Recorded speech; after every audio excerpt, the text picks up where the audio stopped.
Hey everyone, welcome back to Mr. Cursed. Today I have 7 real stories that happened in October in the Appalachian Mountains. And let me tell you, these are not made-up tales. These things actually happened to real people. We've got a scary creature on a Kentucky bridge, something hiding in a Louisiana swamp that's way too smart, and strange things hunting in the Smoky Mountains. These stories will give you chills, so turn off the lights, grab your headphones, and get ready. You might want someone next to you for this one. But before we start, please hit subscribe and drop a like. Tell me in the comments where you're watching from. It really helps the channel. Alright, let's begin.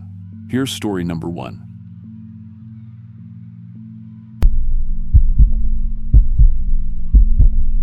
I'm Tyler Rodriguez, and I'm 24 years old. I make content for TikTok. Well, I used to make content. Had about 180,000 followers before everything went to hell.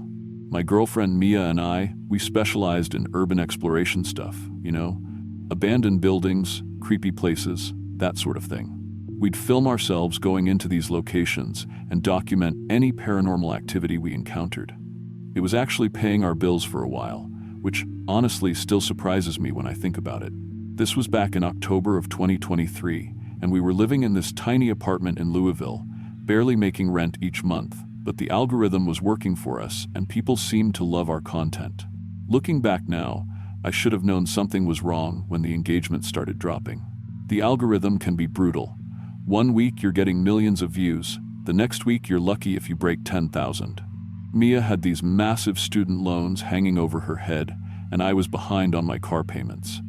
We were desperate, if I'm being honest. That's when we started talking about doing something bigger. Something that would guarantee viral numbers. We'd been researching Kentucky folklore for weeks, reading about all these different creatures and legends, when we came across the Pope Lick monster. The more we read about it, the more perfect it seemed for our Halloween special. The legend itself is pretty straightforward. There's this creature, half man and half goat, that supposedly lives around the Pope Lick trestle in Kentucky.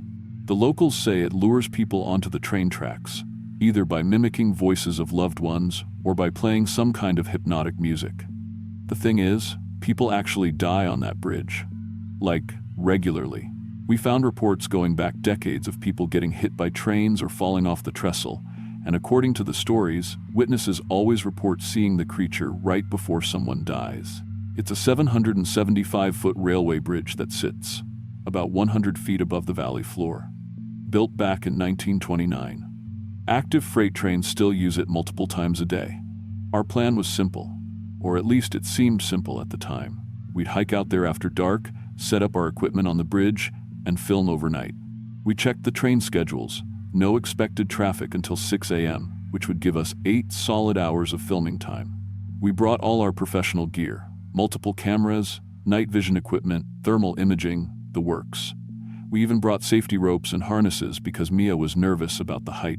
The local police had already warned us away from the area when we'd scouted it earlier that week, but we'd dealt with authority figures before. They always tell content creators to stay away from the good locations. I guess I should mention that my younger brother died in a car accident the year before. I don't talk about that much, but it's relevant because doing dangerous content helped me process the grief somehow. Like, putting myself in scary situations made me feel closer to him, if that makes any sense. Mia thought I was taking too many risks, but she also understood that this was how I was dealing with things. Plus, we really needed the money. We started live streaming our approach to the trestle around 9 p.m. Had about 3,000 people watching right from the start, which was a good sign. The chat was already getting excited, asking us questions about the legend and telling us to be careful. We hiked through the woods for about 20 minutes before we could see the bridge looming up ahead of us through the trees. It looks different in person than it does in photos, much taller and more imposing. The metal structure disappears into the darkness above you, and you can hear the wind whistling through the support beams. Climbing up to the tracks was sketchier than we'd anticipated. The support structure is old, and some of the metal was rusted, but we managed to get ourselves and all our equipment up there without any major issues. Once we were on the actual railway tracks, the view was incredible. You could see for miles in every direction, and the October air was crisp and clear. Our viewer count had climbed to about 5,000 by this point, and the chat was going crazy with people telling us we were insane and asking us to show them more of the bridge. Mia handled the technical setup while I performed for the audience. We documented everything we could about the bridge's history, talked about the previous deaths, explained the legend of the Pope Lick monster. The railway ties were slippery from the damp October air, and I remember thinking we'd need to be extra careful moving around up there. We set up cameras pointing in multiple directions and got our thermal imaging equipment running. Everything felt normal at first. Just two content creators doing what we always did, trying to capture something unexplained on camera. The first weird thing happened around 11 p.m. Our equipment started picking up these subsonic vibrations that definitely weren't from any approaching trains. We double-checked the schedules, and there wasn't supposed to be any rail traffic for hours. But the vibrations were there, consistent and rhythmic, almost like a heartbeat. The chat started reporting audio anomalies coming through the live stream. They were hearing sounds like hooves clicking on metal, but we couldn't hear anything like that in person. Mia's thermal camera was showing heat signatures moving around beneath the bridge, but when we looked with our regular cameras and our own eyes, there was nothing visible down there. The signatures looked humanoid but wrong somehow, like they were too tall or their limbs were the wrong proportions. We tried to rationalize it. Maybe there were deer moving around in the valley below, or maybe the equipment was malfunctioning because of the altitude or the metal from the bridge. That's when we started hearing the music. It sounded like pipes at first, just a simple melody echoing up from somewhere in the valley. Mia and I looked at each other, trying to figure out where it could be coming from. There weren't any houses nearby, and it was almost midnight on a Tuesday. Who would be out there playing music? The melody was hypnotic, though. I found myself walking toward the edge of the bridge to try and locate the source. Mia grabbed my arm and pulled me back to the drop. She was right to be worried. The drop was straight down, no safety barriers or anything. Our safety ropes started feeling heavier. I don't know how else to describe it, like something was tugging on them from below, adding weight that shouldn't have been there. The temperature dropped suddenly, maybe 15 degrees in just a few minutes. We could see our breath fogging in the air, and the metal of the tracks became cold enough that it hurt to touch with bare skin. The chat was getting concerned at this point. People were commenting that they could see movement in the background of our footage that we weren't noticing in real time. We reviewed our own stream on Mia's phone, and sure enough, there were shadows moving independently of our lights. Shadows that didn't correspond to anything we could see.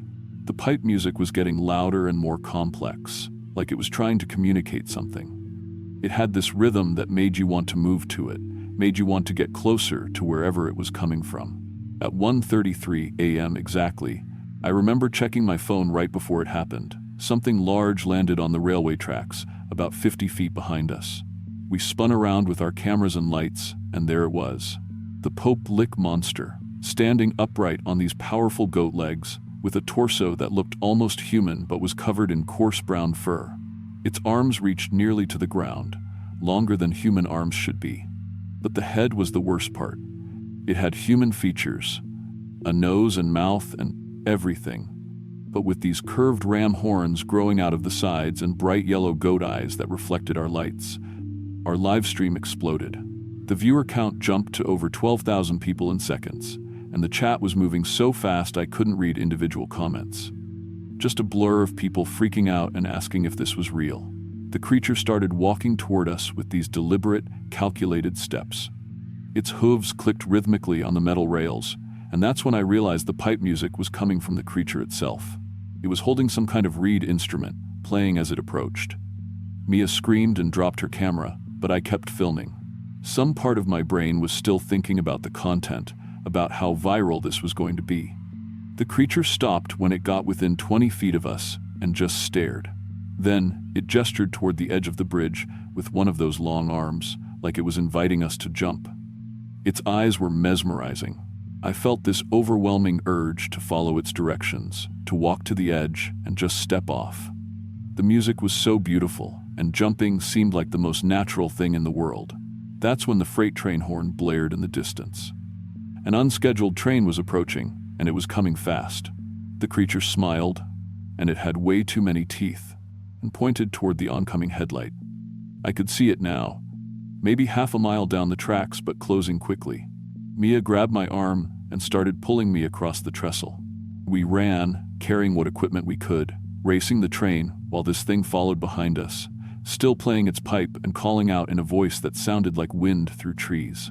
We jumped off the bridge onto the support structure just as the train thundered past above us. The noise was deafening, and the whole bridge shook like it was going to collapse. When the train was gone and we climbed back up to the tracks, the creature was gone too. But our live stream had captured everything: the creature, the chase, our terrified escape. The entire encounter was recorded and streaming live to thousands of people. The video went viral immediately. 2.3 million views in 48 hours. We made more money from that one stream than we'd made in the previous 6 months combined. But 3 copycat streamers died within the next 2 weeks, trying to recreate our content at the same location. 2 got hit by trains, and 1 fell off the bridge. The authorities shut down access to the trestle completely after that. We quit urban exploration that night. Some content isn't worth the cost, you know? The money was good, but it came with a price I wasn't prepared to pay. Mia and I broke up about a month later. We couldn't stop arguing about whether we should have stayed and filmed more, or whether we should have never gone there in the first place. She moved back home to live with her parents and finish school. I deleted all my social media accounts and got a regular job working at a warehouse. To this day, we both still hear pipe music in our nightmares. Sometimes I wake up in the middle of the night thinking I hear hooves clicking on pavement outside my apartment. I've never been back to Kentucky, and I never will. Some places are supposed to be left alone, and some stories aren't meant to be shared with the world. The Poplik monster got what it wanted from us, was not tension, fear, respect, and in return it let us live. I still have the footage saved on an external drive somewhere, but I've never watched it again. I don't need to. I remember every second of that night perfectly, and that's more than enough. Sometimes I wonder if the people who died trying to copy us saw the same creature we did, or if it showed them something different. I hope they at least heard the music before the end. Despite everything that happened, despite the terror and the nightmares, that music was the most beautiful thing I've ever heard. I don't make content anymore. I don't even own a camera. Some experiences change you in ways you can't come back from, and that night on the Poplik trestle was one of them. The creature is still out there, I'm sure of it, still playing its music, still luring people onto those tracks. And every time I see a news story about someone dying on a railway bridge, I wonder if they heard the pipes too.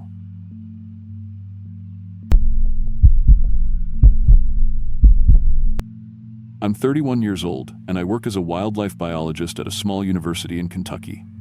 Or I did, anyway, until last year. See, my department was cutting funding left and right, and my previous research on invasive species had basically gone nowhere. My department chair, Dr. Morrison, called me into his office one October morning and basically told me I had one shot to save my career. "Find something groundbreaking, Amanda," he said, "or we'll have to let you go after tenure review." That's when I got the reports about Louisiana. Local hunters near Honey Island Swamp had been calling wildlife services about some kind of unknown primate. 7 feet tall, they said. Bipedal, covered in gray fur. Now, I'd heard these kinds of stories before, and usually they turn out to be bears, or maybe someone's imagination running wild. But the footprint casts they sent were different, really different. Too long for a bear, wrong proportions for a human, and the stride pattern was unlike anything in the literature. I put together a small team, my graduate student Jake, who needed fieldwork hours anyway, and this local swamp guide named Maurice Thibodeau. Maurice's family had been in that area for generations, and he knew parts of the swamp that didn't show up on any maps. We loaded up with proper equipment too. DNA sequencing kit, trail cameras, specimen collection tools, or the works. If there really was something out there, I was going to document it properly. The first week in October, we drove down to Louisiana and set up base camp on this little dry patch of land deep in the preserve. Honey Island Swamp is massive, over 70,000 acres of wilderness that most people never see. Maurice showed us where the encounters had been happening, and honestly, it was perfect habitat for a large omnivore. Interconnected waterways, dense vegetation, plenty of food sources. Right away, we started finding signs. Tracks in the mud that matched the casts from the hunters. Hair samples, caught on thorn bushes that looked wrong under the microscope. tree scratches about 8 feet high that weren't from any bear claws I'd ever seen. And the smell markers, Maurice called them territorial pissings. But they weren't like anything in my experience with primates. What really got my attention was how the local wildlife was acting. Normally, in a swamp like this, you hear everything: birds, insects, frogs, gators. But in certain areas, it was just quiet. Not natural quiet, but wrong quiet. Like something had moved in that everything else wanted to avoid. By the end of the first week, our trail cameras were picking up movement. At first, just shadows, blurry shapes moving through the vegetation. But then we got clearer footage. Something large, definitely bipedal, moving with purpose through areas where a human would struggle to walk. The gait was wrong though, too fluid, too coordinated for the terrain. That's when things started getting weird. The creature, whatever it was, began avoiding our cameras. Then it started triggering them deliberately. Jake thought maybe it was curious about the equipment, but I was starting to think it was studying us. We'd find our cameras moved, not damaged, just repositioned, facing different directions. Maurice was getting nervous. He kept talking about old Cajun stories. The ones who watch, he called them. Said his grandmother used to warn him about parts of the swamp where people shouldn't go. I figured it was just local folklore, but Maurice had been guiding in these waters for 30 years, and I'd never seen him spooked before. We found shelter constructions. Not random brush piles, but deliberate architecture. Woven vegetation forming lean-tos in areas with good sightlines and escape routes.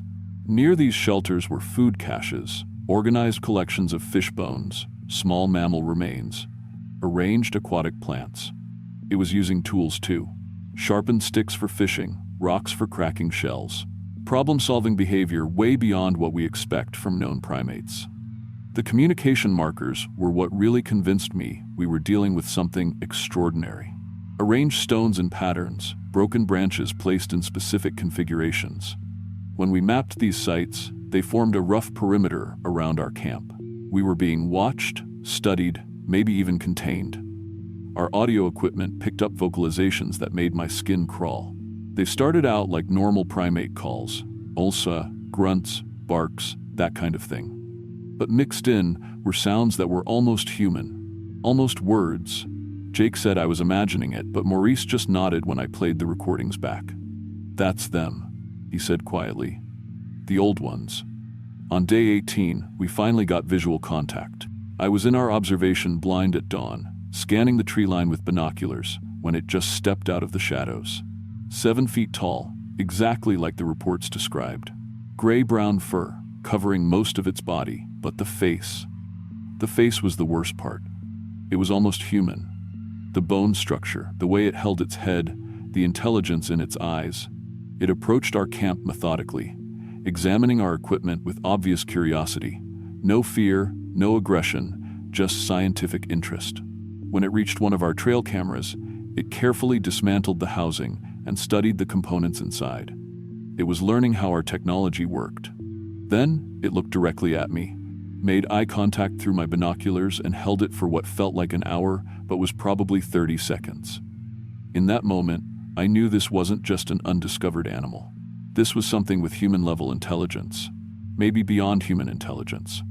Something that understood what we were doing and was deciding whether or not to let us continue. Jake tried to move closer for photographs, and the thing just vanished. 1 second it was there, the next it had melted back into the swamp vegetation without a sound. But that night, it circled our camp for hours. We could hear it moving through the water, occasionally calling out in those almost human sounds. Maurice wouldn't sleep, just sat by the fire with his rifle across his knees, muttering prayers in French. The next morning, our supply cache had been searched. Everything was still there, but reorganized. Our food was sorted by type, our equipment arranged in neat rows. It had gone through our belongings like a scientist examining specimens. That's when I realized we weren't the researchers anymore. We were the subjects. I had enough evidence to revolutionize primatology. DNA samples that didn't match any known species, behavioral documentation that proved tool use and architectural ability, audio recordings of possible language development. This was the discovery that would save my career and make me famous in the field. But lying in my tent that night, listening to those calls echoing across the water, I started thinking about what publication would mean. Media attention, hunting expeditions, exploitation of whatever this species was. They'd survived out here for who knows how long, hidden from human interference. Did I have the right to expose them? Maurice made the decision for me. Some things shouldn't be shared with the outside world, he said the next morning. My grandmother always said the swamp keeps its own secrets for a reason. He was right. Whatever these creatures were, they deserve protection, not exploitation. I published partial findings when I got back to Kentucky. Theoretical primate behavior studies, evolutionary speculation. Nothing that would lead anyone back to Honey Island Swamp. It was enough to save my tenure, but not enough to bring treasure hunters and sensationalists to Louisiana. I've been back twice since then. Always leave offerings of food at the edge of their territory. Always feel watched when I'm there. Last time, I found one of my trail cameras that had gone missing, placed carefully on a stump where I'd be sure to find it. The memory card was still inside, but it was empty except for one video file. 30 seconds of footage showing me sitting by my campfire, filmed from about 10 feet away. To this day, I wonder if I made the right choice. My research could have changed everything we understand about human evolution, about intelligence, about what else might be sharing this planet with us. But some discoveries come with responsibilities, and sometimes the responsibility is keeping the secret. I still work at the university, still do field work, but I never go to Louisiana anymore. Not because I'm afraid of what's out there. I know they're not dangerous to humans who show respect. I don't go back because I'm afraid of what humans might do to them if they knew the truth. Sometimes, late at night, when I'm analyzing data from other research sites, I'll pull up those audio recordings from Honey Island. Those almost human calls echoing across dark water, and I swear, sometimes it sounds like they're trying to say goodbye.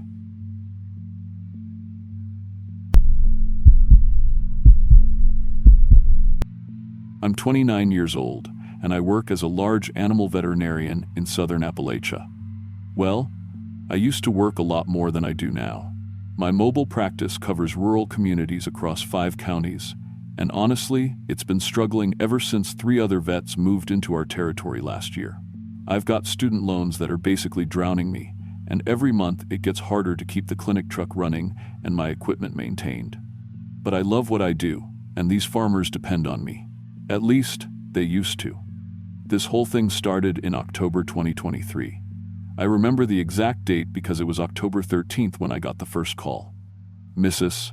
Henderson down in Alabama called around midnight, sobbing into the phone about her prize bulls, 3 of them, dead in the pasture. No signs of struggle, no blood anywhere, just empty, like someone had drained them completely. I thought maybe it was some kind of poisoning or a disease I hadn't seen before. So I drove down there that same night. What I found didn't make any sense. 3 massive Angus bulls, each weighing over 1,000 pounds, lying in the grass like they'd just laid down to sleep. But when I examined them, I found 2 perfect puncture wounds on each neck, about an inch apart. The wounds were surgical in their precision, like someone had used the finest needle you could imagine. And Mrs. Henderson was right, they were completely drained of blood. Not a drop left in their bodies. I took samples, documented everything, sent the blood work off to the state lab. While I was waiting for results, I got another call. This time it was a dairy farm in North Alabama, maybe 40 miles from the Henderson place. Same story. 4 cows, same puncture wounds, completely exsanguinated. The farmer said he'd never seen anything like it in 30 years of raising cattle. By the end of that week, I'd gotten calls from 7 different farms across 3 counties. Always the same thing, healthy livestock found dead, with those twin puncture wounds, and not a drop of blood left. The pattern was moving north, and fast.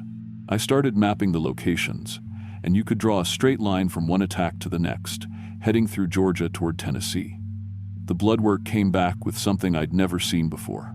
The lab found traces of an unknown compound in the tissue samples, something that broke down hemoglobin at the molecular level. They said it was like the most efficient anticoagulant they'd ever encountered, but it wasn't anything in their database. The state agriculture officials told me to keep documenting cases and report anything unusual. Unusual. Right. As if completely drained cattle wasn't unusual enough, the other vets in the area started calling it rural hysteria. They said stressed farmers were imagining things, making connections that weren't there. But I'd seen the evidence with my own eyes. I'd taken the samples. The insurance companies weren't imagining things when they started refusing to pay out claims. These farmers were losing everything, and nobody seemed to care except me.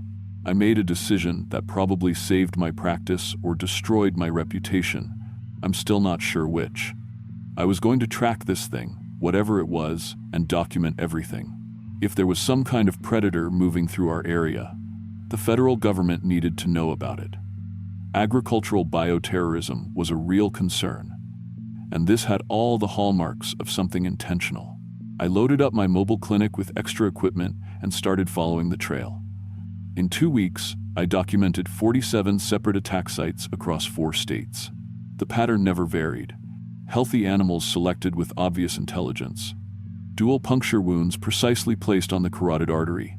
Complete exsanguination within hours. The creature struck every 3 to 4 days, always during the new moon, which suggested it was planning its attacks around optimal darkness. The few witnesses I managed to interview all described the same thing. A reptilian creature about 4 feet tall, gray-green skin covered in scales, moving on powerful hind legs that let it leap incredible distances. It left behind 3-toed footprints in soft earth, and everywhere it had been, there was this sulfur smell that lingered for days. Local police had stopped investigating after the first few incidents. They called it mass hysteria too, said people were seeing things that weren't there. But I had the evidence. I had tissue samples and blood work and photographs of those footprints. Whatever was doing this was real, and it was heading north toward more populated areas. By early November, I was maybe a day behind it.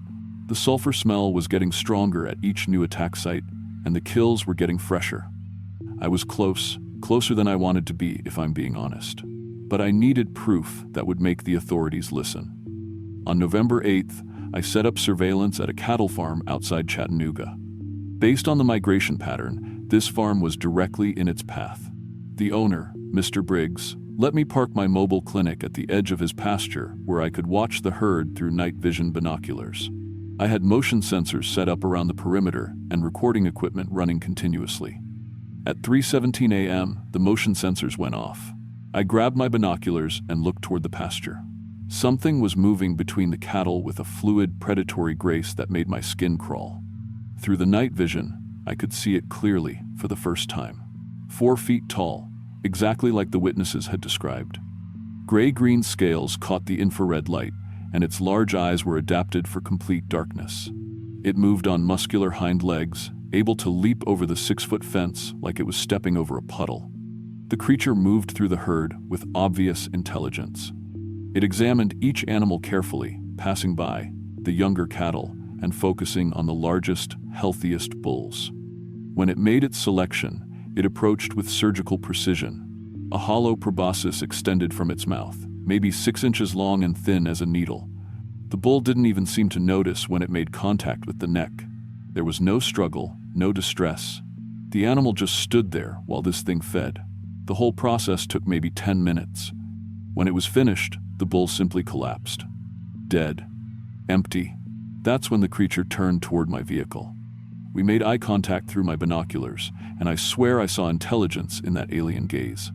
Not animal intelligence, IDEO, something older, more calculating. It knew I was watching. It had probably known the whole time. The creature approached my mobile clinic with obvious curiosity, examining my veterinary equipment through the windows. It seemed particularly interested in the medical instruments, tilting its head as it studied them through the glass. I sat perfectly still, barely breathing, recording everything on my phone. For several minutes, it just looked at me. Then it made a sound I'll never forget. A low, vibrating hiss that seemed to come from deep in its chest. It backed away slowly, never taking its eyes off me, then turned and leaped away into the darkness with those powerful legs. I had it all on video. High-definition footage of the creature, the attack, everything. I collected scale samples it had left behind on the fence, made casts of the footprints, gathered tissue samples from the dead bull. This was the proof the world needed. I drove straight to Atlanta and presented my evidence package to the USDA and CDC offices. Video footage, blood analysis, tissue samples, photographic documentation, everything, they would need to verify the threat and take action. I explained the migration pattern, the intelligence the creature had shown, the agricultural security implications of something like this moving through livestock areas. The response was swift and comprehensive. Federal officials confiscated all my evidence within hours and classified the entire investigation under agricultural bioterrorism protocols. I was paid a substantial consulting fee, more money than my practice had made in 6 months, and required to sign non-disclosure agreements that basically prevent me from discussing any details of what I found. The livestock death stopped immediately after federal intervention. Whatever they did, wherever they found it, the migration ended. The attacks just stopped, like someone had flipped a switch. My practice was mysteriously awarded several lucrative government contracts shortly after that. Routine livestock health monitoring, they called it. The pay is good enough that I was able to get my student loans current and upgrade all my equipment. I'm doing better financially than I ever have. But I still wake up in the middle of the night checking the sky for leaping shadows. Every time I'm out on a farm call after dark, I catch myself looking over my shoulder, listening for that low, vibrating hiss. The farmers in my area don't talk about those weeks in October anymore. It's like everyone just agreed to forget it happened. I never went back to any of those attack sites. I don't want to know if the sulfur smell is still there, or if those precise footprints are still pressed into the mud. Some things are better left alone. And whatever the government did to stop that creature, I hope it stays stopped. Looking back now, I realize how lucky I was. I got too close to something that wasn't meant to be found, and somehow I'm still here to tell about it. But every time I see those government contracts come through, every time I deposit those payments that keep my practice running, I wonder what else is moving through our mountains that we're not supposed to know about. I still do my job. I still help the farmers in my area care for their livestock. But I don't work the night calls anymore unless it's an absolute emergency. And I never, ever go out during the new moon. Some things hunt in the darkness, and they don't like being watched.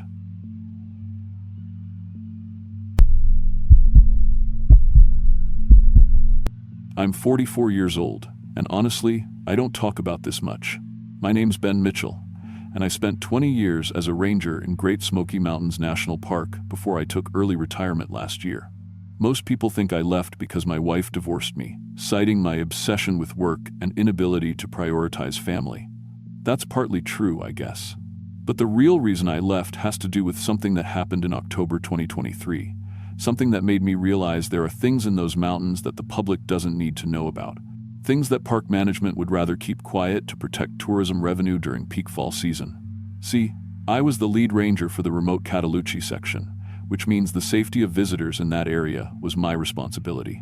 It's beautiful country out there, rolling mountains covered in hardwood forest, old settler cabins, and some of the most isolated backcountry trails in the park.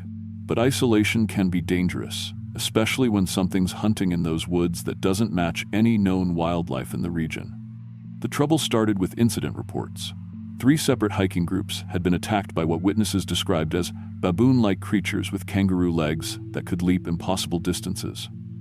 I know how that sounds. Trust me, I rolled my eyes too when I first read those reports. But then the hospitalized hikers started showing up with claw wounds that didn't match any known regional wildlife. Deep, parallel gouges made by something with retractable talons and opposable thumbs. My supervisor threatened disciplinary action if I continued pursuing what he called cryptozoological nonsense. Park management wanted the whole thing suppressed. Can't have stories about mystery primates scaring away the leaf peepers and their tourist dollars, you know? But I'd lost my teenage son in a hiking accident 5 years ago, and the thought of more families going through that because we ignored a legitimate threat, I couldn't let it go. So I decided to conduct an unofficial investigation using vacation time and my own equipment. 4 years from pension, and I was risking my career to chase monsters in the woods. Looking back now, maybe that's exactly what my ex-wife was talking about when she said I had my priorities screwed up. I started by mapping all the reported sightings across 35 square miles of remote mountain terrain. The attacks weren't random. They followed a clear territorial pattern, concentrated around water sources and game trails where hikers would naturally travel. Every witness described the same thing: creatures 3 to 4 feet tall with powerful hind legs that moved in coordinated groups of 4 to 6 individuals. Pack hunters with obvious intelligence. The physical evidence was what really got my attention. Claw marks on trees 15 feet off the ground, made by something that climbed like a primate but had the retractable talons of a big cat. I found constructed nests in dense rhododendron thickets, woven from branches and positioned strategically to watch trail approaches. These things were using tools, sharpened sticks for territorial displays, rocks thrown with disturbing accuracy at anything that entered their domain. I analyzed their scat, which revealed an omnivorous diet of small mammals, insects, and plant matter. Normal enough for a primate, except these creatures were aggressively defending established territories while avoiding areas with heavy human traffic. The recent drought had compressed their habitat, forcing more contact with hiking trails. They were adapting to human presence by altering traditional behavior patterns, showing a level of intelligence that made my skin crawl. I established 3 observation posts at territorial boundaries using trail cameras and motion sensors. What I documented over the next 2 weeks changed everything I thought I knew about wildlife behavior. These devil monkeys, that's what the local Cherokee called them, demonstrated sophisticated communication using hand signals and vocal calls. They posted sentries during feeding times and rotated guard duties with military-like precision. When threatened, they coordinated attacks from multiple directions with tactical intelligence that belonged in a war zone, not the Smoky Mountains. I watched them leap vertically 20 feet to escape my cameras, then cover 40-foot horizontal distances like they were flying. They showed curiosity about human technology, often manipulating my equipment with those opposable thumbs, studying the devices before destroying them with systematic thoroughness. The pack hierarchy was clearly established, with larger individuals directing group movements through complex hand signals I couldn't begin to interpret. They cached food in multiple locations and seemed to plan foraging routes several days in advance. Territorial markings included scratched symbols on trees that appeared to communicate specific information, warnings, maybe, or territorial boundaries. Whatever they meant, these weren't random animal scratches. These were deliberate messages. Cherokee tribal members I spoke with confirmed these creatures had been guardians of sacred sites for centuries. The elders called them old spirits, protectors of the deep mountains who didn't appreciate the increasing human presence in their domain. "They've been here longer than us," one old man told me, "and they'll be here long after we're gone." The confrontation happened during what should have been a routine backcountry patrol near Rough Fork Trail. I rounded a bend and found myself looking at 6 devil monkeys surrounding a family of hikers, 2 adults and a teenage girl, all frozen with terror as these creatures displayed aggressive territorial behavior. The things stood upright on those powerful hind legs, chittering and baring impressive canine teeth that belonged in a brucker, carnivore's mouth, not an herbivore's.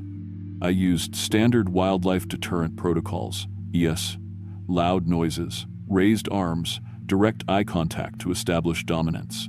Instead of retreating like normal animals, they began coordinating flanking movements to surround my position. The largest individual, clearly the alpha, approached within 10 feet and studied my uniform and equipment with unmistakable intelligence. This wasn't animal behavior. This was strategic assessment. When I radioed for backup, they responded to the electronic sounds with increased agitation.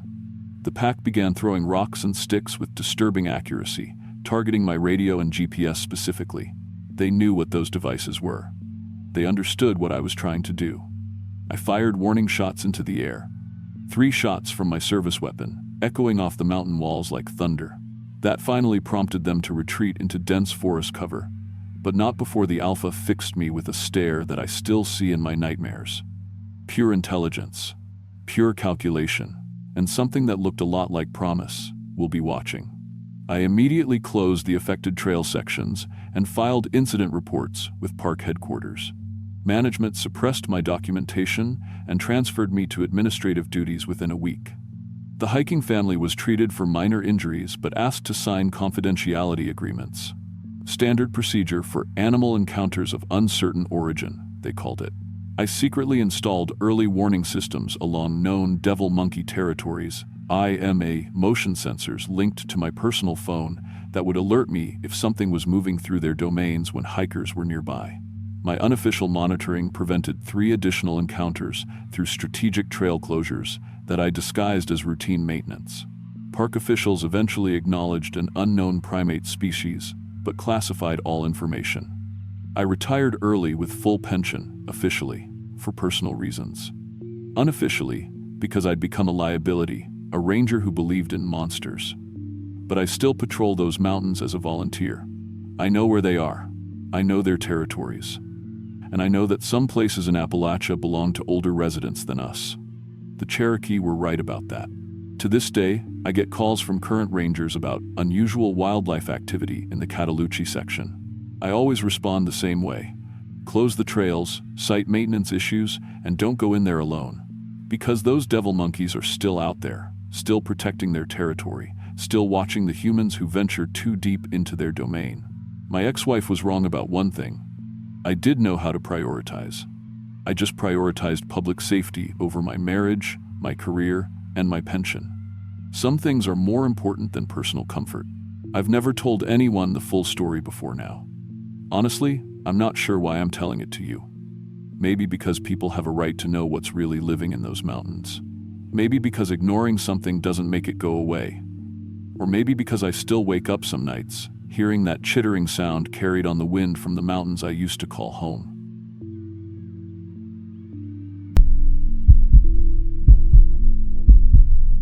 I'm Bobby Martinez, 47 years old, and I've been driving delivery trucks for Walmart for 22 years now.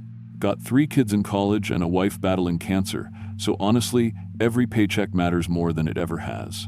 This happened on October 20th, 2023, when I was hauling groceries from our Bentonville distribution center down to Virginia. The route they gave me took me through Arkansas backroads to save on fuel costs, N15. The company's cutting corners everywhere these days, and drivers like me just have to deal with it. Maria, my wife, had just started her 2nd round of chemo that month. I'd promised to call her every few hours during long hauls, just to check in and let her know I was thinking about her. The CB was buzzing with chatter about something attacking vehicles near Fuke, but honestly, I figured it was just truckers telling stories to pass the time. You hear all kinds of wild stuff on the radio during night drives.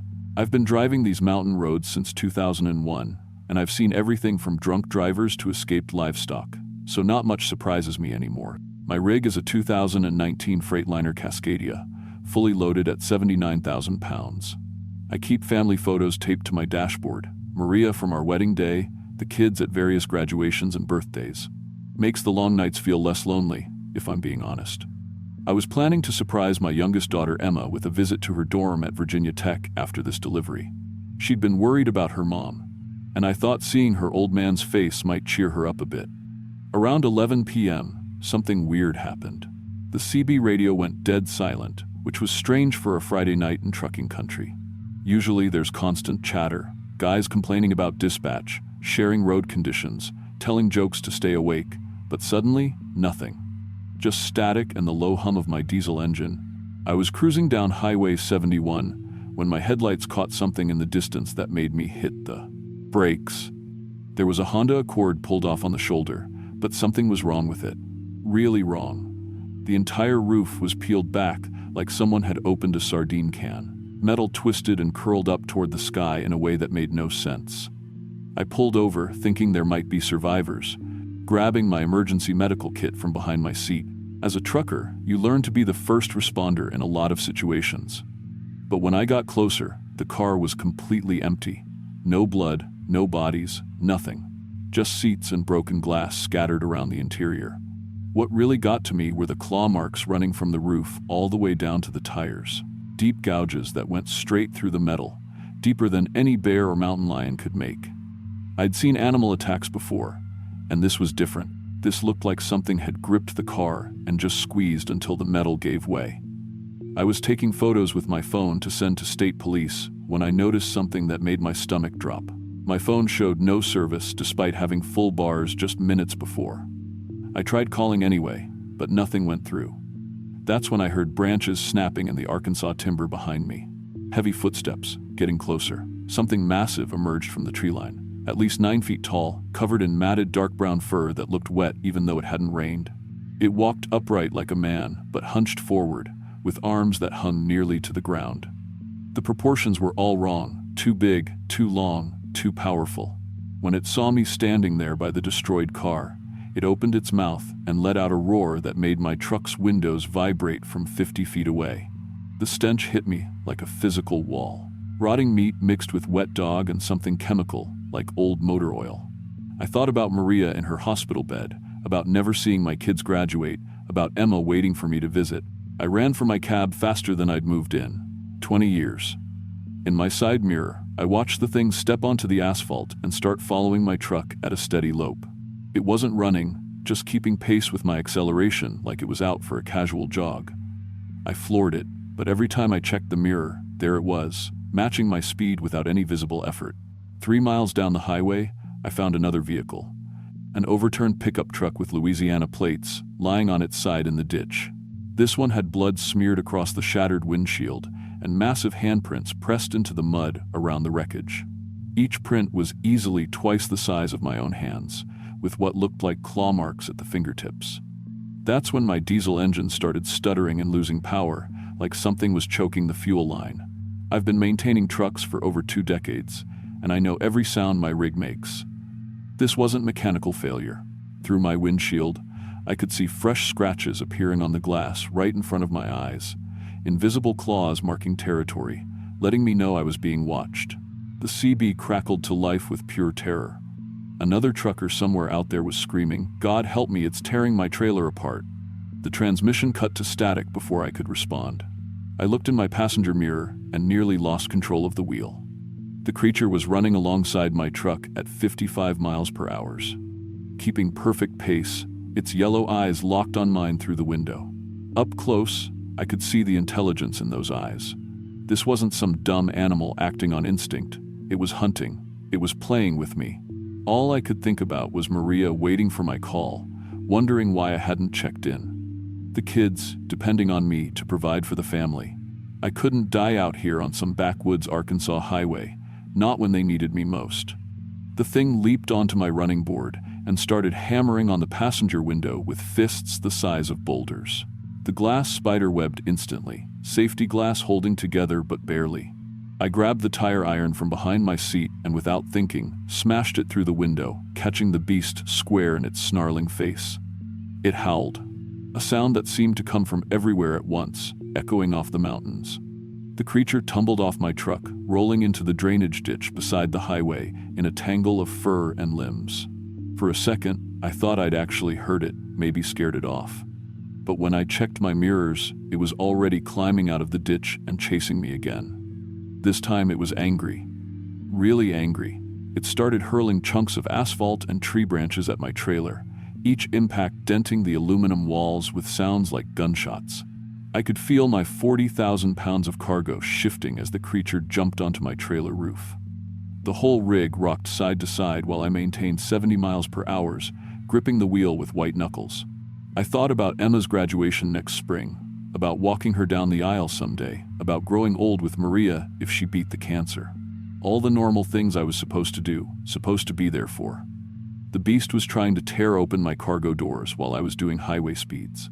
I could hear metal bending and rivets popping over the road noise. My air horn echoed through the mountains as I flashed my headlights, desperate for help, for another driver, for anyone. At a sharp curve near Mena, the creature finally lost its grip. In my mirror, I watched it tumble into the dense Arkansas forest, disappearing into the trees like it had never been there at all. I didn't stop driving until I reached the Oklahoma border, 6 straight hours without a break. My hands were shaking so bad I could barely hold the steering wheel steady. I called Maria from a truck stop in Fort Smith, and hearing her voice made me break down crying right there in the parking lot. She knew something was wrong immediately, said. I sounded different, but I just told her I missed her and couldn't wait to get home. Other truckers confirmed similar attacks on the CB over the next few days. At least 8 vehicles damaged that night, all in the same area. Most drivers reported it to their insurance as wildlife collision because honestly, who would believe the truth? I researched the Fook monster when I got home, learned it had been terrorizing drivers since the 1970 seconds. There were newspaper articles, police reports, even a movie made about it back in the day. My insurance covered $18,000 in damage to the trailer, but I told them the same thing as everyone else, wildlife collision. Used my bonus from that delivery to buy Maria flowers and take the family out to dinner. Held my kids a little tighter. Told them I loved them more than usual. I still drive the Arkansas routes because we need the money, especially with Maria's medical bills. But now I carry a baseball bat behind my seat, and I call my family every hour on the hour. Some things matter more than being on time, and I learned that night that there are worse things in this world than missing a delivery deadline. To this day, I take the long way around Fook. I don't care what dispatch says about fuel costs. There are some roads that aren't worth traveling, no matter how much time they might save you.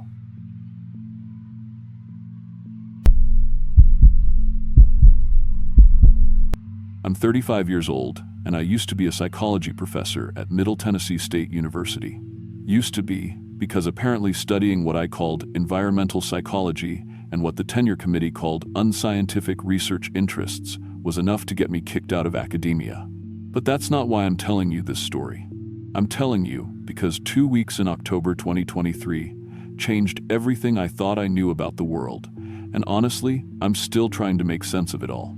The whole thing started because of my daughter Madison. She's 8, and about 6 months ago, she started having these nightmares about what she called the angry lady. Madison would wake up screaming, describing this woman in old-fashioned clothes who would stand at the foot of her bed, pointing at her and saying things like, "You don't belong here, and this is my land." At first, I figured it was just normal kid stuff, maybe something she'd seen on TV or picked up at school. But the dreams kept getting more detailed, more specific. Madison would describe the woman's dress, the way she wore her hair, even the way she talked. My ex-husband David thought I was filling Madison's head with ghost stories, which was ridiculous because I'd never told her anything like that. He actually threatened to sue for full custody, claiming I was damaging our daughter psychologically. That's when I decided I had to figure out what was really going on. See, I'd just rented this house in Robertson County, about an hour north of Nashville, because it was cheaper than anything closer to the university. It was an old farmhouse, kind of isolated, but Madison seemed to like it at first. The nightmares didn't start until we'd been there about a month. So, I did what any good researcher would do. I started digging into the history of the property. What I found made my blood run cold. Our rental house sits on what used to be the original Bell family property, the same Bell family from all those famous Tennessee Bell Witch stories from the 1800s. But here's the thing that really got to me. The land records showed that a woman named Kate Batts had owned a piece of this property and died defending her property rights in 1821. Kate Batts, the same woman that historical accounts claimed was the Bell Witch. I pulled up every historical document I could find about the Bell Witch encounters, and Madison's descriptions matched them perfectly. The clothes, the hair, even some of the specific phrases Madison said the woman used, they were all there in witness accounts from 200 years ago. Madison had never seen these documents. Hell, I'd never seen most of them until I went looking. Madison's psychiatric evaluation was scheduled for November 1st. David's lawyer had pushed for it, and if the psychologist decided Madison was having some kind of psychological break, David would probably get custody. I had exactly 2 weeks to prove that my daughter wasn't crazy, that something genuinely paranormal was happening in that house. That's when I called in some favors. I'd worked with Jake Morrison before. He's an audio technician who specializes in paranormal investigation equipment. Jake has this theory that spirits exist as some kind of electromagnetic phenomenon, and he'd built these devices that could supposedly detect and even trap spirit voices in frequencies below human hearing. I also reached out to Dr. Amy Chen, a physicist at Vanderbilt, who owed me a favor from when I'd helped her with a research grant application. Amy was a complete skeptic, but she agreed to bring some legitimate scientific equipment to help document whatever was happening. We rented the original Bell family cabin, which still stands about 2 miles from my house. The property owner, this old guy named Bill Henderson, actually tried to talk us out of it. He said 4 different investigation teams had rented the cabin in the past 3 years, and every single one had packed up and left within 48 hours. But I had Madison's custody hearing hanging over my head, so we moved in anyway. The first 3 days, we treated it like a real scientific study. Jake set up his audio equipment throughout the cabin and the surrounding grounds. Subsonic detectors, digital recorders, the works. Amy brought electromagnetic field detectors, thermal imaging cameras, and motion sensors. We documented everything, established baselines, took readings around the clock. I interviewed Madison via video call every evening, and she kept describing the same woman in the same old-fashioned dress. The more I researched Kate Batts, the more the pieces fit together. Contemporary newspaper accounts from 1820 described her as a woman who'd been accused of witchcraft by her neighbors, mostly because she refused to give up her land rights when the men in the community tried to force her out. She died defending her property, and according to the historical record, that's when the Bell family started experiencing their famous haunting. What really got to me was that Madison's nightmares matched these historical accounts, detail for detail, right down to the specific threats Kate supposedly made about protecting her land and her children. Amy's research turned up property records showing that 15 different families had abandoned homes in this area since 1821. 15 families, all citing unusual disturbances in county records. Jake's equipment started picking up subsonic frequencies in the exact room where Madison reported seeing the woman most often. The thermal cameras showed unexplained cold spots that formed human-shaped patterns in what the historical accounts called hot zones for supernatural activity. And every time I mentioned Madison's name or showed the team historical photographs of Kate Batts, the EMF readings would spike. On the fourth day, things changed. Jake's equipment recorded voices, not just random sounds or audio pareidolia, only actual voices speaking in what sounded like period-accurate 1,820 seconds Tennessee dialect.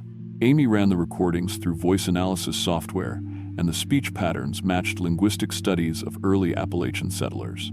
Jake's thermal cameras started capturing human-shaped cold spots, moving through rooms where there was no physical presence. Objects began moving during our documentation sessions.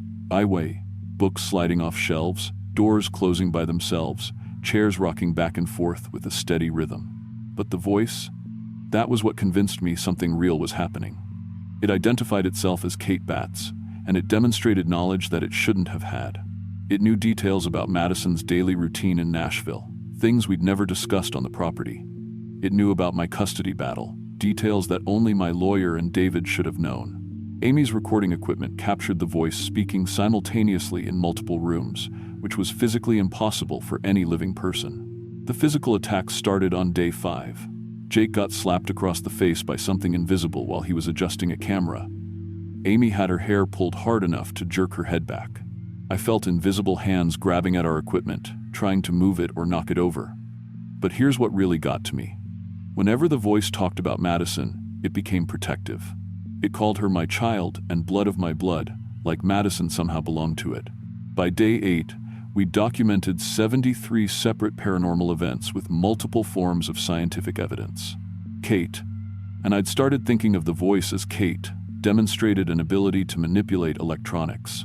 She'd turn cameras on and off, type messages on our laptops, even control Jake's audio equipment. She revealed the location of hidden family documents buried on the property, which we actually excavated and verified through the County Historical Society. Amy's thermal imaging showed 40-degree temperature drops in localized areas during Kate's manifestations. EMF spikes coincided perfectly with voice phenomena, suggesting some kind of electromagnetic consciousness pattern. Kate predicted Madison's next nightmare 3 days before it happened, describing it to us in exact detail.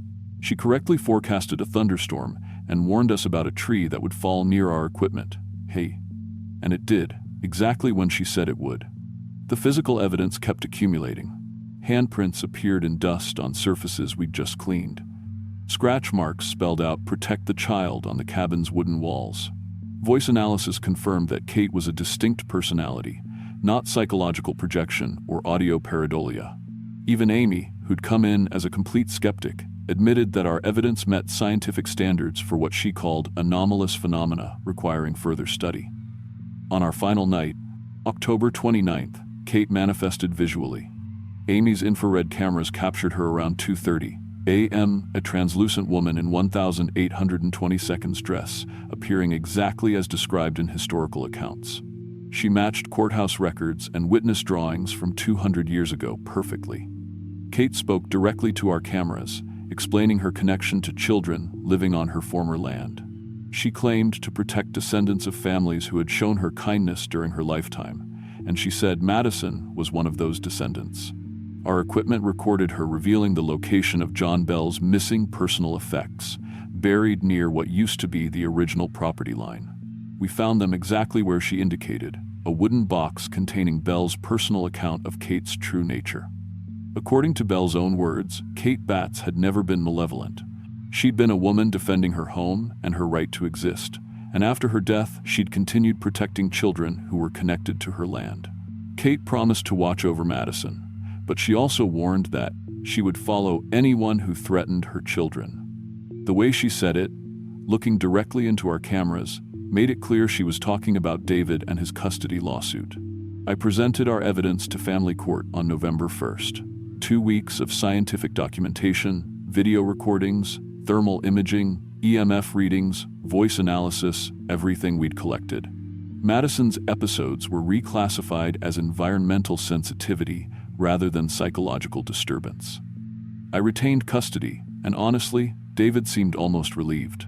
He dropped the lawsuit the same day. Madison's nightmares stopped the day we moved to a different county. I never went back to academia. How could I? I had proof that consciousness exists beyond death, that electromagnetic phenomena we don't understand can preserve human personality and memory, that location-based hauntings are real and measurable. But try explaining that to a tenure committee. Instead, I started working as a private consultant for families experiencing similar phenomena.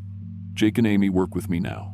We help people understand what they're dealing with and document it scientifically. Madison's 8 years old, and she doesn't remember much about the angry lady anymore. But sometimes, when we're driving through Robertson County to visit friends, she'll look out the window toward our old property and say, "Kate's still there, isn't she, Mom?" And honestly, I think she is. I think she's protecting that land and the children connected to it, just like she promised. To this day, I still have all our recordings, all our evidence, all our scientific documentation. Amy published a paper about electromagnetic consciousness patterns in the Journal of Anomalous Research. Jake patented 3 new devices based on what we learned about spirit-electronic interaction. And me?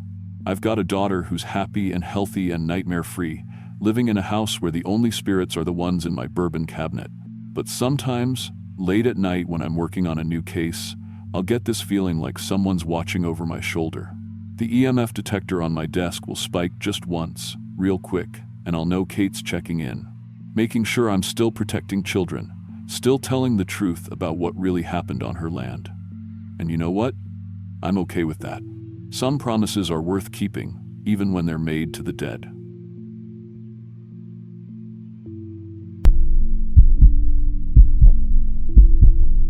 I guess it started the year I moved out near Boone, right after everything fell apart. I was 28, freshly divorced, and my drinking had cost me a job I actually liked, project manager at a civil engineering firm in Charlotte. My ex-wife got the house, I got the debt, and a sleeping bag in my cousin's basement. That's when I saw the posting for a surveyor position with Highlands Timber Company.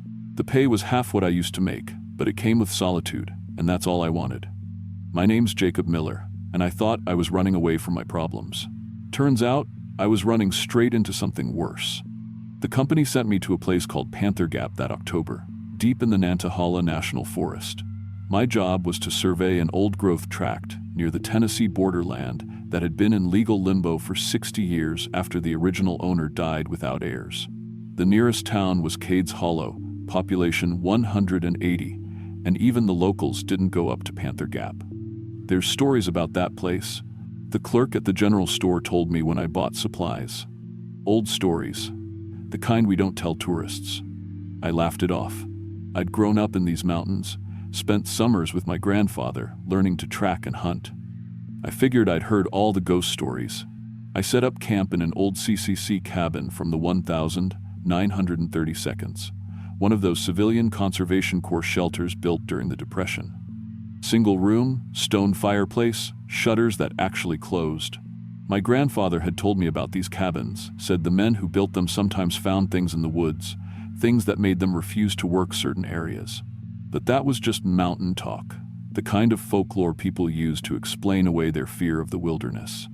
I had a satellite phone, 2 weeks of supplies, and a Coleman stove. I figured I'd be fine. The first 3 days were perfect. Cold October mornings, leaves turning gold and crimson, the the smell of wood smoke and pine. I'd work from dawn until the light started failing, marking trees and taking measurements. At night, I'd sit by the fire with a book and a bottle of bourbon I'd smuggled past my own promises. It felt like healing, like maybe I could put myself back together out here, away from everyone who'd watched me fall apart. On the fourth night, I heard the dragging sound.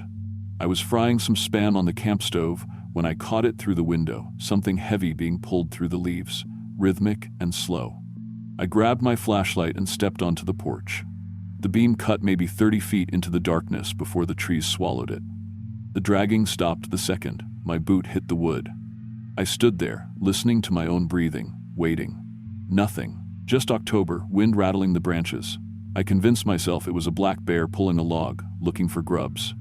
The next morning, I found them. Boot prints circling the cabin, maybe 15 loops, all exactly 10 feet from the walls. The prints were deep, whoever made them was heavy or carrying something. But it was the pattern that made my hands shake. Perfect circles. Obsessive. Like someone had measured the distance with a string. I've done enough surveying to know when something's deliberately measured, and this was, my stomach went cold. There are maybe 5 people in 50 square miles out here, and none of them should be circling my cabin at night. That's when I remembered my grandfather's stories, the ones he'd told after a few pulls of moonshine. He called them the marked ones. Said they were people who'd gone into the deep woods and came back wrong, like something had hollowed them out and climbed inside. They'd walk the ridges at night, scratching symbols into trees, old symbols that predated the Cherokee, from when something else lived in these mountains. You see those marks, he'd said, you get the hell out, because they're not finished marking, they're looking for the next one. I'd laughed at him then. I wasn't laughing now. I should have left, I know that now.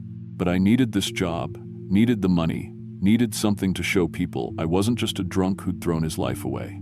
And part of me, the part poisoned by bourbon and pride, didn't want to run from shadows, so I kept working.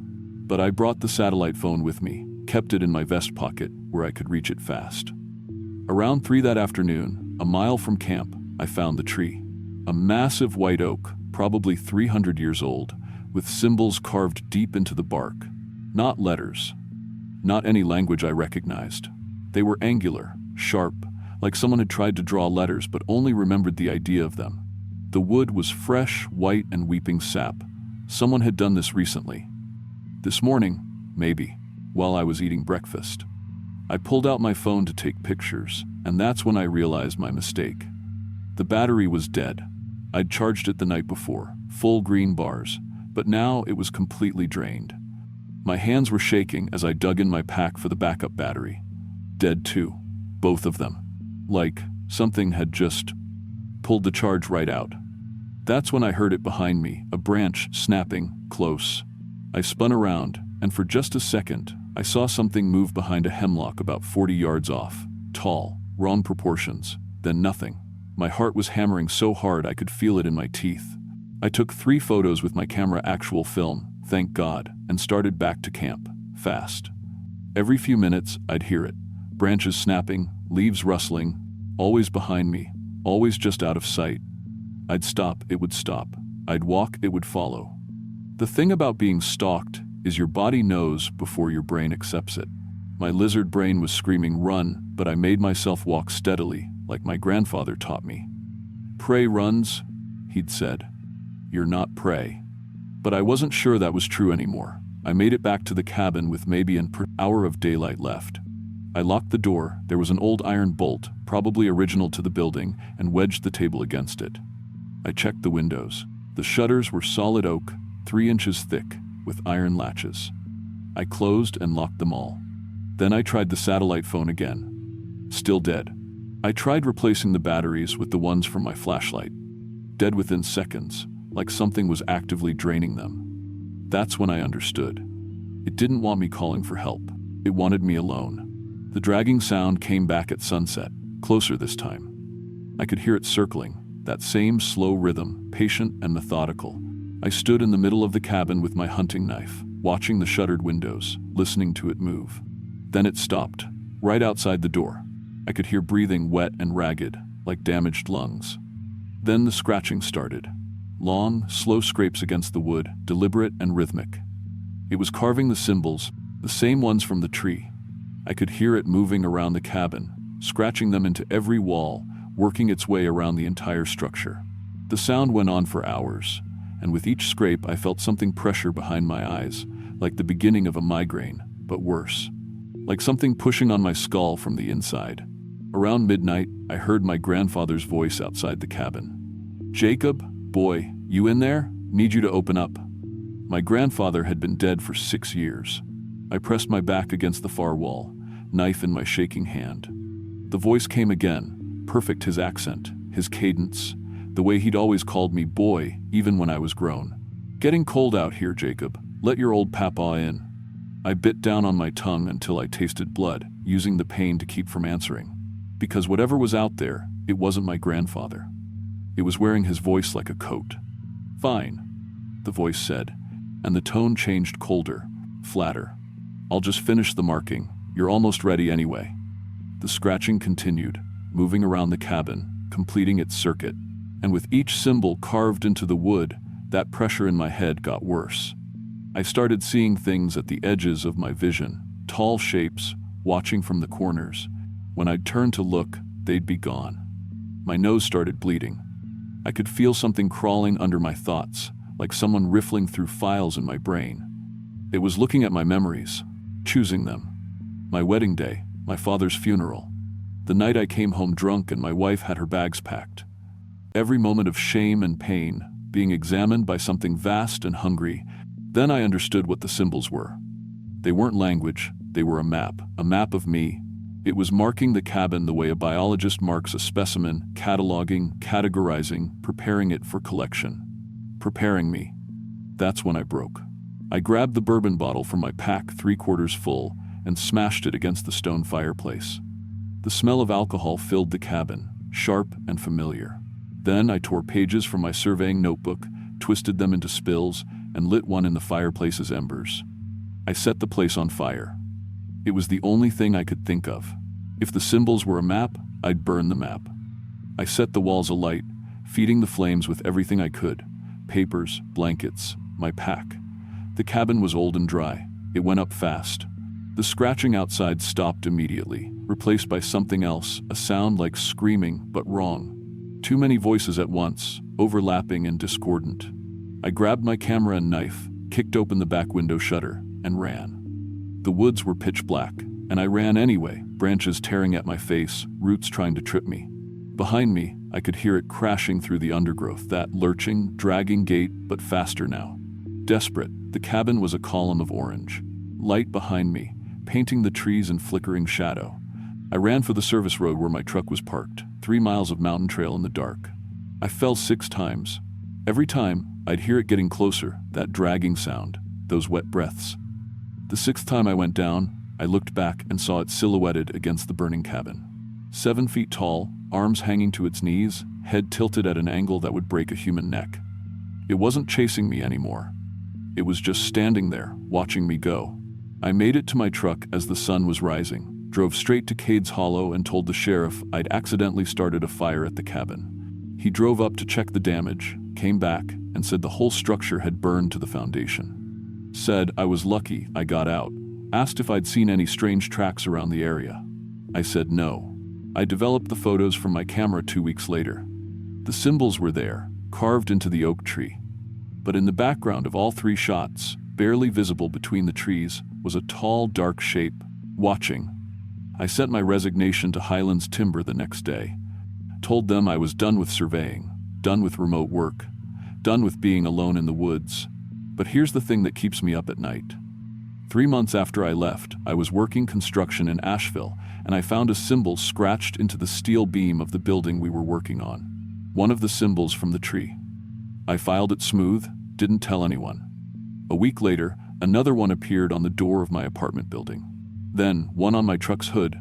So faint, I almost missed it. It's still marking me. Slowly, patiently, like it has all the time in the world. I've stayed out of the mountains since Panther Gap. I work in the city now, stay around people, never go anywhere alone. I don't drink anymore, can't afford to have my guard down. At night, I hear the dragging sound in my dreams, getting closer. Sometimes I wake up with nosebleeds, that same pressure behind my eyes, and I know it's been rifling through my memories again.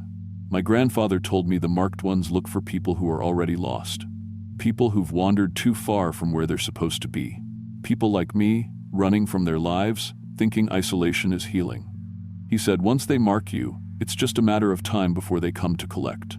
I don't know how much time I have left, but I know this. There are old things in these mountains, older than the Cherokee, older than the trees. And they're patient. They've been here for thousands of years, marking and collecting, and they'll be here thousands more.